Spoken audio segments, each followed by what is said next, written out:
इस वीडियो का पर्पज ये है कि हमारी आम जनता को हड्डियों से संबंधित विकृतियों जो जन्मजात होती हैं उसके विषय में बताना है। जैसे कि आप इस देख सकते हैं, इस बच्चे की पैर की दोनों हड्डियां टेढ़ी हैं, या कुछ और भी बीमारियां होती है जिसमें हाथ टेढ़े हो जाते हैं, किसी में रीढ़ की हड्डी टेढ़ी हो जाती है, किसी में गर्दन टेढ़ा हो जाता है। तो हमारा इस वीडियो का मेन पर्पज ये है कि हम अपने लोगों को ये बताएं कि इन सब बीमारियों के प्रति वो जागरूक हों और इसका इलाज पूरी तरह से संभव है। कि आप नजदीकी अपने ऑर्थोपेडिक सर्जन से मिलकर आप इसकी सलाह ले सकते हैं। यह इस बच्चे के दोनों पैर टेढ़े हैं, इनका प्लास्टर चल रहा है। बहुत कॉमन बीमारी है, इसको हम लोग क्लब फुट कहते हैं। इसमें क्या होता है, हमारी पैरों की जो दोनों हड्डियां होती हैं वो टेढ़ी हो जाती हैं, वो अंदर की तरह आ जाती हैं। ये जन्मजात बीमारी 1000 लोगों में एक होती है। ये बहुत ही कॉमन है और इसका इलाज बिल्कुल संभव है। ये पेशेंट जितने जल्दी आते हैं उतने जल्दी वो ठीक होते हैं। बहुत सारे लोग ऐसे होते हैं जो इनको छोड़ देते हैं, तो आप देखेंगे बहुत सारे बच्चे पैर टेढ़ा करके वो चलते फिरते नजर आते हैं। तो कुछ लोग ऐसे भी हैं जो इस बीमारी को ग्रहण वगैरह से जोड़ देते हैं। तो बिल्कुल ये सर्वथा गलत है।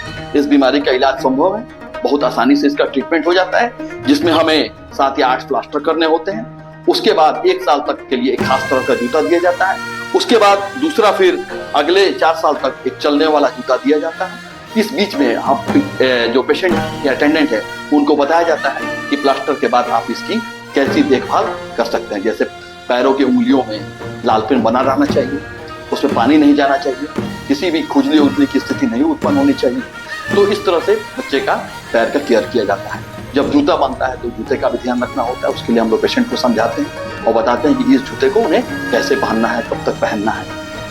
शुरू में जो 1 साल तक के बच्चे का ये जूते पहनाने का सिलसिला होता है उसमें 23 घंटा बच्चे को जूते पहनाया जाता है, क्योंकि 1 साल तक का बच्चा जनरली सोया रहता है और 1 घंटा जो हम लोग छोड़ते हैं उसमें उसके स्नान ध्यान, उसके मालिश या इन सब चीजों को जो बताया जाता है उसको पेशेंट फॉलो करता है। जब फिर बच्चा बड़ा होता है तो आम जूतों की तरह ही जूता होता है, लेकिन उसमें कुछ परिवर्तन किया जाता है, उसको करके वो दिया जाता है। वो अगले 4 साल तक पहनता है।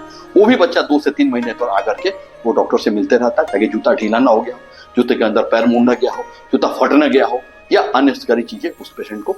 जब पहला प्लास्टर होता है तो जनरली हम लोग 1 महीने की उम्र में उसको करते हैं, क्योंकि उससे पहले उसकी जो चमड़े की स्थिति होती है बहुत ही नाजुक होती है, तो प्लास्टर से उसे रगड़ खाने इत्यादि का डर होता है। तो आप उस समय तक 1 महीने तक हम बच्चे की माँ को बताते हैं कि वो पैर का कैसे मैनिपुलेशन करें, जिससे कि हमें 1 महीने के बाद फिर हम उनको बुलाते हैं और उसके बाद प्लास्टर का काम शुरू होता है। शुरू का 2 प्लास्टर थोड़ा अलग ढंग का होता है, बाद का फिर प्लास्टर में पेशेंट का पैर लगता है कि सीधा होता है, वो आपको दिखने लगता है। तो ये हुई प्लास्टर की शुरू की तैयारी। देख रहे हैं कि बच्चे का ये सामने का जो भाग है पैर का, ये अंदर की तरफ ऐसे मुड़ा हुआ है। तो शुरू के जो हम लोग मैनिपुलेशन करते हैं उसमें जो ये सामने वाला भाग है इसको ऊपर उठाने की हम लोग कोशिश करते हैं ऐसे, ठीक है। उसके बाद जब 1 और 2 प्लास्टर इस पोजीशन में होते हैं, फिर उसके बाद जो तीसरा या चौथा प्लास्टर होता है उसमें ये बच्चे का पैर पूरा सीधा हुआ आपको नजर आता है। तो अभी है हम ये हुआ मैनिपुलेशन और उसके बाद प्लास्टर।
दोस्तों, जैसा कि आप सब जानते हैं, इस बच्चे का प्लास्टर हो गया है। अब इनकी माता को कुछ बातें हम लोग बताएंगे जिस पर कि इनको ध्यान रखना है। तो सबसे पहली बात इनको बताया गया है कि प्लास्टर के बाद अभी आधा घंटा यहाँ रुकिएगा, तो आप रुके हुए थे बिल्कुल। उसके बाद इनको बताया गया कि बच्चे का पैर हमेशा उठा के रखना है ताकि सूजन वगैरह ना हो। बच्चे की उंगलियां हमेशा लाल रहनी चाहिए, यह भी इनको बता दिया गया है। बच्चे के पैरों में, प्लास्टर में कोई पानी वगैरह ना जाए, कोई कीड़ा उड़ा ना घुसे, ये सारी चीज जानकारी इनको दे दी गई है। और ये भी बता दिया गया है कि जहाँ प्लास्टर का जो जांग के पास का जो हिस्सा है वहाँ थोड़ा सा पाउडर वगैरह लगा के रखें या सूखा रखें और डायपर पहना के रखें ताकि बच्चा यदि मूत्र त्याग वगैरह करता है तो वो प्लास्टर के पार्ट में न चला जाए। तो ये इस चीज का ध्यान ये माता रखती हैं और इन्होंने ऐसी मुझे भी कहा है कि मैं इसका पूरा ध्यान रखूंगी। और ये आज तीसरा प्लास्टर भी है और ये ध्यान रख भी रही हैं। और हम इनको सिर्फ अब अगले सप्ताह पर बुलाएंगे कि चौथे प्लास्टर के लिए। तो इस तरह की जानकारी हम लोग बच्चों को छुट्टी के समय दे देते हैं और वो अक्षर से इसका पालन करते हैं, तो बच्चे को कोई समस्या नहीं होती है।